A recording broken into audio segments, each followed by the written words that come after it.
Bonjour, Gilles Pialou, je suis professeur de maladies infectieuses et tropicales à l'hôpital Tenon et à Sorbonne Université. Je suis ravi de vous retrouver en direct de Denver, prouver que je suis bien à Denver. Donc vous voyez ici au fond les images du Colorado avec ses montagnes et ses neiges éternelles, mais enfin on n'est pas là pour faire du tourisme. C'est la deuxième conférence internationale sur le sida, la CROI, qui se tient sous l'ère Trump 2. La dernière année à San Francisco, on était à l'ère de la sidération. Là, il semble quand même que un certain nombre d'intervenants ont voulu essayer de trouver des alternatives à la baisse des financements unilatéraux ou bilatéraux et internationaux induits par l'administration Trump et son ministre de la Santé. Celui qui nous a donné le plus d'espoir, il s'appelle Ilesh Jani. C'est un scientifique de haut niveau et aussi député du Mozambique. Et il a, à partir d'expériences du Vietnam, du Nigeria, du Mozambique, du Rwanda, montré qu'on pouvait avoir des alternatives au financement américain, tel le Zimbabwe AIDS Levy Product, qui est un ancien système de taxes qui permet pour 3 ou 4% de participer à la lutte contre le sida. Il y a une autre initiative qui s'appelle le Debt to Health Swaps, qui est une façon de transformer la dette des États en outil, enfin en financement de la lutte. Et il a essayé d'expliquer qu'il fallait que les scientifiques qui ici relèvent un peu la tête, l'année dernière, comme je l'ai dit, ils étaient sidérés, il fallait investir, innover, intégrer les démarches communautaires à la recherche et institutionnaliser les programmes de recherche. Et c'est un point très très important pour le développement.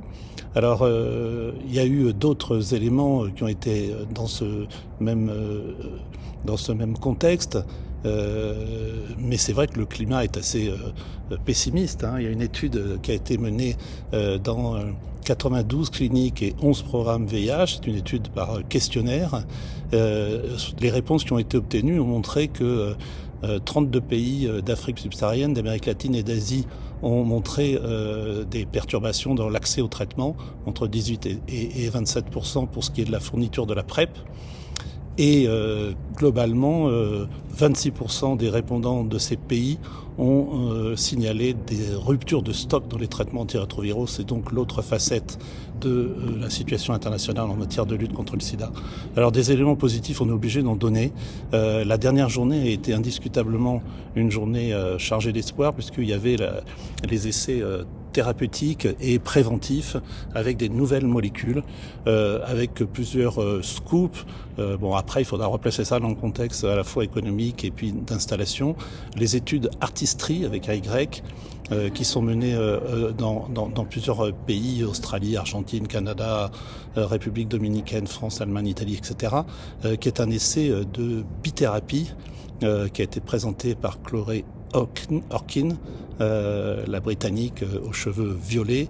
Et c'est une très belle étude qui est publiée d'ailleurs le jour même dans le Lancet. C'est un petit clin d'œil. Il y a eu au moins 3 communications orales où il y avait la publication dans le Lancet 2 fois et une fois dans Nature. Dans cette association Bictegravir, Lenacapavir, donc un allègement chez les patients qui sont lourdement prétraités, puisque 25% d'entre eux avaient déjà au moins 5 comprimés et 80% d'entre eux avaient des résistances qui imposaient un traitement extrêmement lourd. Et cette association Bictegravir, Lenacapavir, à un comprimé par jour, a montré sa non-infériorité par rapport à la poursuite d'une thérapeutique lourde. C'est vraiment un message d'espoir. Alors il y a eu d'autres accouplements, si l'on peut dire, en termes de molécules, notamment l'essai conduit par Jürgen Rostrow, qui est l'association de la doravirine avec l'islatravir, donc 2 molécules que l'on connaît mieux en thérapeutique.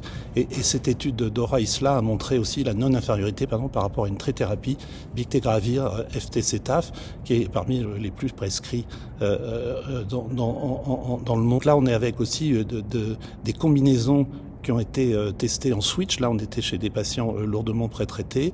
Et ces combinaisons Dora-Islatravir semblent intéressantes à la fois chez les patients naïfs et chez les patients prétraités. Alors il y a eu d'autres études d'accouplement de molécules, notamment l'étude Embrace. Bon, il y a beaucoup de jeux de mots sur les études qui associent un anticorps monoclonal qui s'appelait jusqu'à maintenant le N6LS, mais qui a maintenant un nom, le Lotivibart, qui est un anticorps à large spectre neutralisant qui cible le récepteur CD4, associé au cabotegravir intramusculaire à action prolongée. Là, ils ont mis tous les mois, mais l'étude va se poursuivre avec ce qui est la norme, c'est-à-dire une injection tous les 2 mois. Et là aussi, on a des résultats tout à fait intéressants, avec très peu de résistance, un profil de tolérance intéressant. Donc on est vraiment avec des nouveaux modèles de bithérapie tout à fait intéressantes. Il faudra voir si on peut les implémenter sur le plan économique. Alors il y avait aussi des nouvelles molécules, bien sûr, à chaque fois. Le VH499 est un nouvel inhibiteur de la capside, qui est en phase 1, qui est un candidat à des injections semestrielles, comme le lenacapavir. Il y a aussi le VH184, qui est le premier inhibiteur de transfert du brin d'intégrase de 3e génération. Il y a aussi des posters sur le lenacapavir, cette fois-ci toujours en sous-cutané, non pas une fois tous les 6 mois, mais une fois par an, ce qui serait vraiment quelque chose de tout à fait intéressant. Et puis, il y avait indiscutablement un effort pour intégrer ces combinaisons.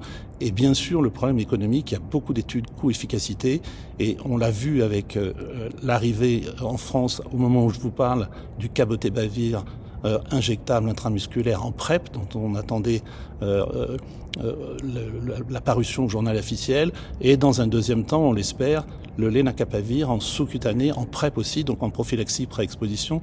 Tout ça rompt un peu avec le climat politiquement et scientifiquement lourd aux États-Unis, et on va revenir de cette conférence avec quand même quelques messages positifs pour les patients et les cliniciens. Merci à vous.